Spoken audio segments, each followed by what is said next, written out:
नामों को बिगाड़ने की प्रथा न जाने कब चली और कहां शुरू हुई। इस संसारव्यापी रोग का पता लगाए तो ऐतिहासिक संसार में अवश्य अपना नाम छोड़ आए। पंडित जी का नाम श्रीनिवास था, लेकिन उनके मित्र उन्हें सिलबिल कहा करते थे। बेचारे सिलबिल सचमुच के सिलबिल थे। दफ्तर जा रहे हैं मगर पजामे का इजारा नीचे से लटक रहा है, सिर पर फेल्ट कैप लेकिन चुटिया पीछे से झांक रही है। आज का न्यू बहुत सुंदर है। न जाने उन्हें त्योहारों से क्या चिढ़ थी। दिवाली गुजर जाती लेकिन वो भला मानस एक कौड़ी हाथ में न लेता, और होली का दिन तो उनके लिए सबसे बड़ा भीषण परीक्षा का दिन था। 3-3 दिन तक वो घर से बाहर न निकलते और तो और घर में काले कपड़े पहने बैठे रहते। अब की समस्या बहुत कठिन हो गई थी।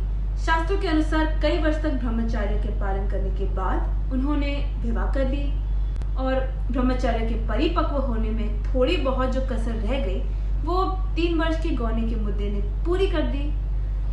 यद्यपि स्त्री से कोई शंका न थी, तथापि औरतों को सिर चढ़ाने के हामी न थे। इस मामले में उन्हें अपना वही पुराना धुराना ढंग पसंद था। बीबी को कसकर डांट दिया तो उसकी मजाल है कि रंग हाथ से छुए। विपत्ति ये थी कि ससुराल के लोग भी होली मनाने आने वाले थे। पुरानी मसल है कि बहन अंदर तो भाई सिकंदर। इन सिकंदरों के आक्रमण से बचने का उन्हें कोई उपाय न सूझता। तो क्या सचमुच घर में रंग ना लाओगे? ये कैसी होली है बाबा? देखो, मैंने एक बार कह दिया ना, बस बात खत्म हुई। बार बार बात दोहराना मुझे बिल्कुल पसंद नहीं। मेरे घर में ऐसी ही होली होती है। कपड़ों पे लाल रंग देख के मुझे मछली आने लगती है। बस मैंने कह दिया, बात खत्म। तो ठीक है, ना लाना रंग संग। वैसे भी मुझे रंग से क्या करना? जब तुम नहीं रंग छू सकते तो मैं कैसे छू सकती हूँ? निसंदेह यही अच्छी औरत का धर्म है। लेकिन भैया तो आने वाले हैं, वो लोग क्या मानेंगे? देखो, उसके लिए मैंने एक उपाय सोच लिया है। जब वो लोग आएंगे ना तो मैं एक चादर ओढ़ के लेट जाऊंगा। वो पूछेंगे तो उनसे कह देना उन्हें ज्वर हुआ है, बस छुट्टी हुई। ऐ नौज, कैसी बातें मुंह से निकालते हो? ज्वर जाए मुद्दई के घर, यहाँ आएगा तो मुंह ना झुलस दो निगोड़े का। अरे तो और उपाय ही क्या है? तुम एक काम करना, ऊपर वाली कोठरी में जाके सो जाना। मैं कह दूंगी उन्होंने जुलाब दिया है, बाहर निकलेंगे तो हवा लग जाएगी। हाँ, बस बस ये बहुत अच्छा उपाय है। होली का दिन है और बाहर हाहाकार मचा हुआ है। पुराने जमाने में अबीर और गुलाल के अलावा और कोई रंग न खेला जाता था। आज तो हरे, पीले, नीले, काले सभी रंगों का मेल है और इस संगठन से बचना नामुमकिन है। हाँ, देवता बच सकते हैं। सिल्वर के दोनों साले मोहल्ले भर के मर्दों, औरतों, बूढ़ों और बच्चों के निशाने बने हुए थे। बाहर के दीवान खाने का फर्श, दीवारें, यहाँ तक की तस्वीरें भी रंग उठी थी। घर पर भी यही हाल था। मोहल्ले के नंदे भला कब मारने लगी थी, पर नाला तक रंगीन हो गया था। फिर बड़े साले ने पूछा, क्यों रे चंपा, क्या सचमुच उनकी तबीयत अच्छी नहीं? खाना खाने भी नहीं आए? चंपा ने सिर झुकाकर कहा, हाँ भैया, कल रात से उनके पेट में दर्द हो रहा है। डॉक्टर ने उन्हें हवा में निकलने से मना किया है। क्यों जीजी जी, क्या भाई साहब नीचे नहीं आएंगे? ऐसी भी क्या बीमारी है? कहूँ तो ऊपर जाकर देखाऊं? ना ना, ऊपर ऊपर ना जाइयो, वो रंग संग ना खेलेंगे। डॉक्टर ने उन्हें हवा में निकलने से मना किया है। दोनों भाई हाथ मलकर रह गए। अचानक छोटे भाई को एक बात सूझी, जीजा जी के कपड़ों के साथ क्यों ना होली खेले, वो तो नहीं बीमार है। बड़े भाई के मन में बात गई और अब बहन बेचारी क्या ही करती। सिकंदरों की कुंजियां उसके हाथ से ली और सिरबिल के सारे कपड़े निकाल निकाल कर रंग डाले, रुमाल तक ना छोड़ा। जब चंपा ने उन कपड़ों को आंगन में अलगनी पर सुखाने डाल दिया तो ऐसा जान पड़ा मानो किसी रंगरेज ने ब्याह के जोड़े रंगे हो। सिरबिल ऊपर बैठे बैठे तमाशा देख रहे थे। पर जबान ना खोलते थे। छाती पर सांप सा लौट रहा था। सारे कपड़े रंग दिए। अरे दफ्तर जाने के लिए कपड़ा तक ना छोड़ा। अच्छा, मैं कहता हूं इन दुष्टों को मेरे कपड़ों से क्या बैर था। घर में नाना प्रकार के स्वादिष्ट व्यंजन बन रहे थे और मोहल्ले के ब्राह्मणी के साथ तो चंपा भी जुटी हुई थी। दोनों भाई और अन्य सज्जन आंगन में भोजन करने बैठे तो बड़े साले ने चंपा से पूछा, कुछ उनके लिए भी खिचड़ी विचड़ी बनाई है? पूरे तो बेचारे आज खा नहीं सकेंगे। अभी तो नहीं बनाई भैया, अब बना लूंगी। वाह रे तेरी अक्ल, अभी तक तो तुझे इतनी फिक्र नहीं थी कि वो बेचारे खाएंगे क्या। तू तो इतनी लापरवाह कभी ना थी। चाल निकल ला जल्दी से चावल और मूंग की दाल। लीजिए, खिचड़ी पकने लगी। इधर मित्रों ने अपना भोजन शुरू किया और वहां ऊपर बैठे सिलबिल अपनी किस्मत रो रहे थे। उन्हें सारी विपत्ति की एक ही कारण मालूम होता और वो था विवाह। विवाह! अरे अगर चंपा ना आती तो ये साले साले क्यों आते? मेरे सारे कपड़े रंग दिए। अरे मेरे कपड़े क्यों खराब होते? और होली के दिन मूंग की खिचड़ी क्यों खाना पड़ती? मगर अब पछताने से क्या होता है। जितनी देर में लोगों ने भोजन किया उतनी देर में खिचड़ी तैयार हो गई। बड़े साले ने खुद चंपा को ऊपर भेजा कि खिचड़ी की थाली दे आए। ये थाली ले जाओ यहाँ से। तो क्या आज उपवास ही करोगे? तुम्हारी यही इच्छा है तो यही सही। अब मैं क्या करूं? सवेरे से तो जुटी हुई हूँ। हाँ। भैया ने खुद खिचड़ी डलवाई और मुझे यहाँ भेज दिया। हाँ, मैं देख रहा हूँ। वो तो मैं देख ही रहा हूँ भगवान कि अब मैं इस घर का स्वामी नहीं रहा। सिकंदरों का इस घर पे कब्जा हो गया है। लेकिन सुनो जी, ये मैं हरगिज नहीं मान सकता। क्या कि अगर तुम चाहती तो ऐसा हो नहीं सकता कि औरों की नजर बचा के सबसे पहले थाली मुझ तक पहुंचा दी गई होती। तो और क्या करती? वो दोनों जने मेरे सर पर सवार हैं। हाँ, वो भी मैं देख रहा हूँ। दोनों जने सर पे सवार हैं। वह हरे नसीब है। ये कहाँ की बात है कि और लोग गुलछर्रे उड़ाएं, समोसे खाएं, खस्ते खाएं और मैं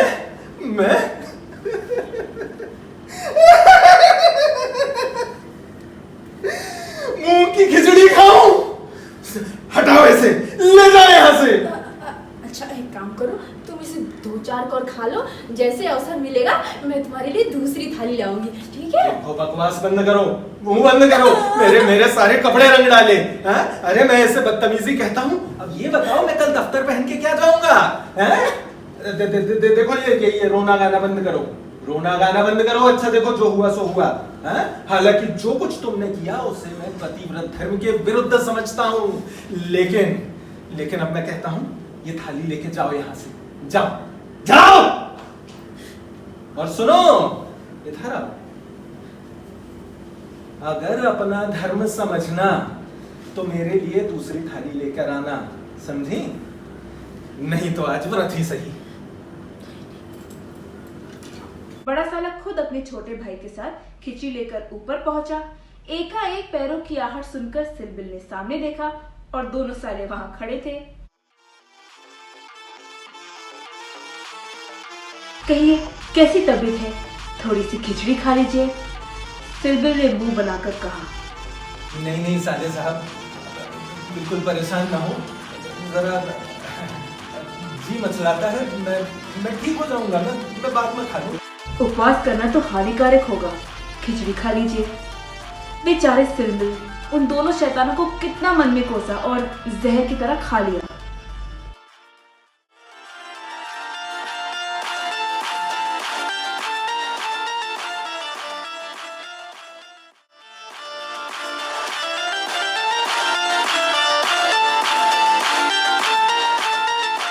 जब तक सारी खिचड़ी खत्म ना हो गई, दोनों वहां डटे रहे, मानो किसी जेल के अधिकारी किसी अनशन व्रतधारी कैदी को भोजन करा रहे हो। बेचारे को ठूस कर खिचड़ी खिला रहे थे। पकवानों की गुंजाइश ही ना रही। 10 बजे रात को चंपा उत्तम पदार्थों का थाल लिए पतिदेव के पास पहुंची। महाशय मन ही मन झुंझला रहे थे।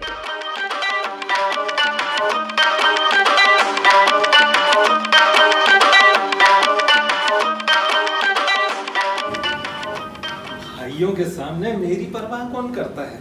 अरे न जाने कहां से दोनों के दोनों आके ठस बैठे। अरे पूरा दिन भर व्रत किया और अभी तक भोजन का कहीं पता नहीं। आओ आओ चंपा रानी, बहुत जल्दी आ गई। अभी तो सुबह है और 2 घंटे बाद आती।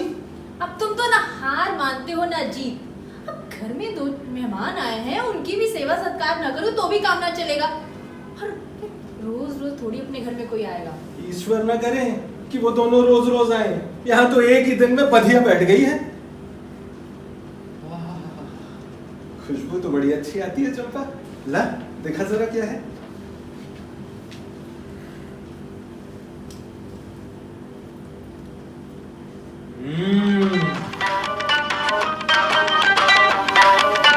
कसम से कहता हूँ चंपा, बहुत स्वादिष्ट है। अरे इतना अच्छा तो मैंने अपने जीवन में आज तक नहीं खाया। चंपा जी में आता है कि तुझे कुछ इनाम दूं। बोल। तुम तो मुझे बना रहे हो, अब जैसा आता है वैसा बना कर लाई। नहीं चंपा, सच कहता हूँ। क्या सुगंध है, क्या स्वाद है। चंपा सच कहता हूँ, मैंने ऐसा आज तक नहीं खाया। झूठ क्यों कहूंगा तुझे। बोल क्या मांगती है, जो मांगेगी दूंगा।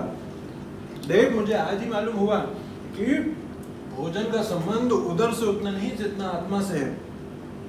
इतना स्वादिष्ट गुजिया खा के मुझे चंपा ऐसा लगता है जैसे आत्मा तृप्त हो गई। मांग क्या मांगती है, बोल। अच्छा तो जो मांगूंगी वो दोगे? दिया। नहीं दिया तो मेरी बात जाए। अरे जनेऊ की कसम खा के कहता हूँ, दिया। बोल ना। अच्छा तो मुझे अपने साथ होली खेलने का मौका दो।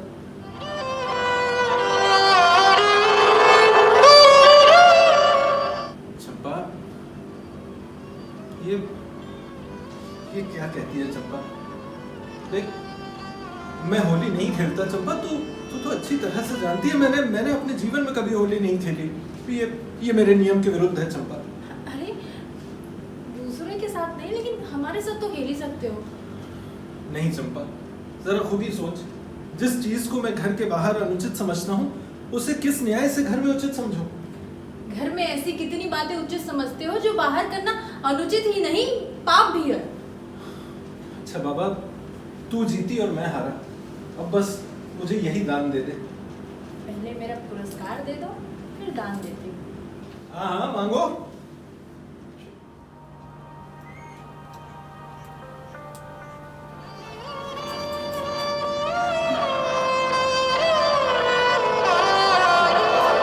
क्या किया चंपा तूने? निकाल लिया अरमान, या अब भी कोई कसर बाकी है तो वो रंग भी डाल दे। मैं जानता था चंपा कि तुम ही मेरी आस्तीन का साथ बनोगी। ये सचमुच बुरा मान गए। मैं समझती थी तुम क्यों मुझे चढ़ा रहे हो। नहीं चंपा, मैं बुरा नहीं माना। चंपा तुमने मुझे मेरे उस कर्तव्य की याद दिला दी जिसे मैं कई साल पहले भूल बैठा था। चंपा वो सामने दीवार पे तस्वीर देखती हो, वो मेरे परम मित्र मनहर नाथ की तस्वीर है। वो अब इस दुनिया में नहीं है। क्या बताऊं चंपा, ऐसा आदमी मैंने अपने जीवन में दूसरा नहीं देखा। अगर वो आज जीवित होता तो मनुष्यों में रत्न होता। लोगों की सेवा का कोई भी अवसर अपने हाथ से जाने नहीं देता था। अवसर को इस तरह लपकता जैसे संपत्ति हो। अरे स्कूल कॉलेज की उम्र की कोई उम्र होती है, लेकिन उतनी छोटी सी उम्र में वो अपना मार्ग तय कर चुका था। कहीं पे अन्याय की खबर सुनी और चेहरा तमतमा उठा। कहीं अन्याय होते देखा और आग बबूला हो उठा। हमेशा लोगों की सेवा भाव अपने दिल में लिए लोगों की सेवा करने को तत्पर रहता था।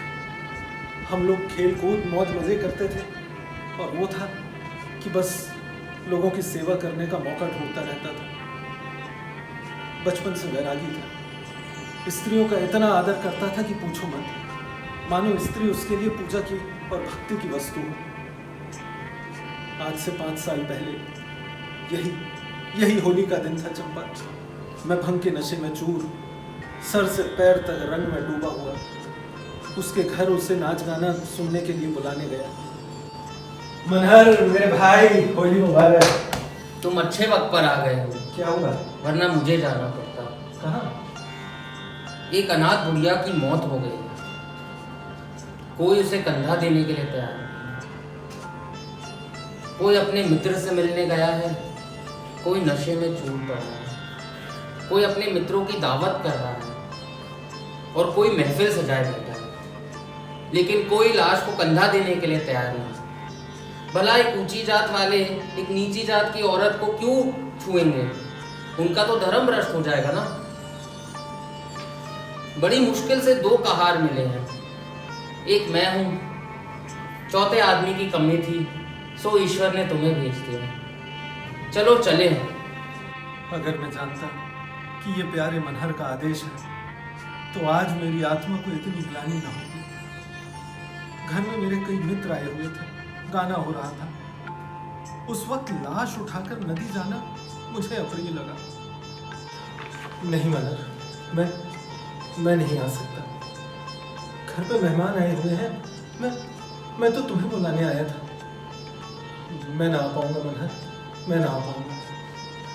अच्छी बात है, तुम जाओ, मैं कोई और साथी खोज लूंगा।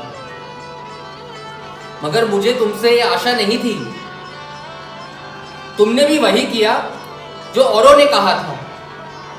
कोई नई बात नहीं है। अगर हम लोग हमारा धर्म भूल ना गए होते तो आज ये नौबत ही नहीं होती। लालत है ऐसी होली पर। त्योहार तमाशा देखने, अच्छा खाना खाने और अच्छे कपड़े पहनने का मतलब नहीं है। ये एक तप है, व्रत है। अपने भाइयों से प्रेम और सहानुभूति करने का मतलब ही त्योहार है। और अपने कपड़ों को लाल करने से पहले अपने खून को तो लाल कर लो। सफेद खून पर यह लाली शोभा नहीं देती।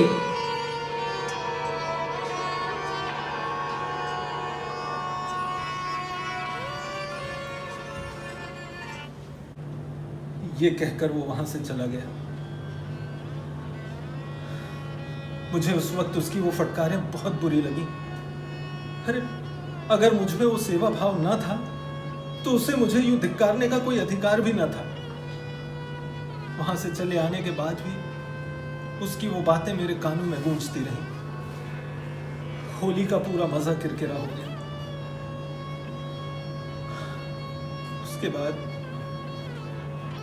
उसके बाद कई महीनों तक हमारी मुलाकात न हुई। कॉलेज इम्तिहान के लिए बंद हो गए थे, इसलिए कॉलेज में भी मुलाकात ना हो सकी। फिर मुझे पता नहीं कब और कैसे वो बीमार पड़ा, कब अपने घर गया, और सहसा एक दिन उसका एक खत आया।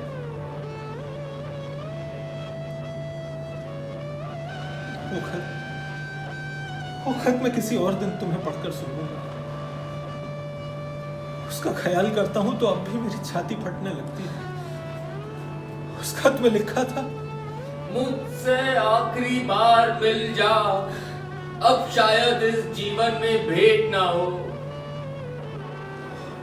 और वो पढ़ते ही वो खत मेरे हाथों से छूटकर गिर पड़ा। उसका घर मेरठ में था चंपा। अगली गाड़ी जाने में अभी आधे घंटे की देर थी। मैं फौरन चल पड़ा, लेकिन उसके दर्शन मेरी किस्मत में बदे न थे। मेरे पहुंचने से पहले ही वो सिधार चुका था।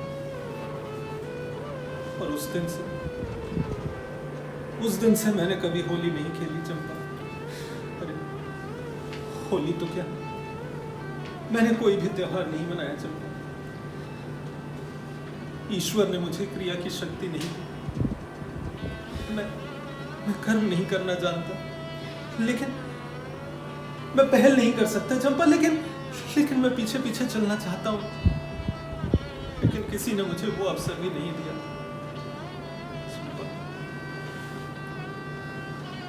आज ये रंग डालकर तूने मुझे मेरे उस धिक्कार की याद दिला दी।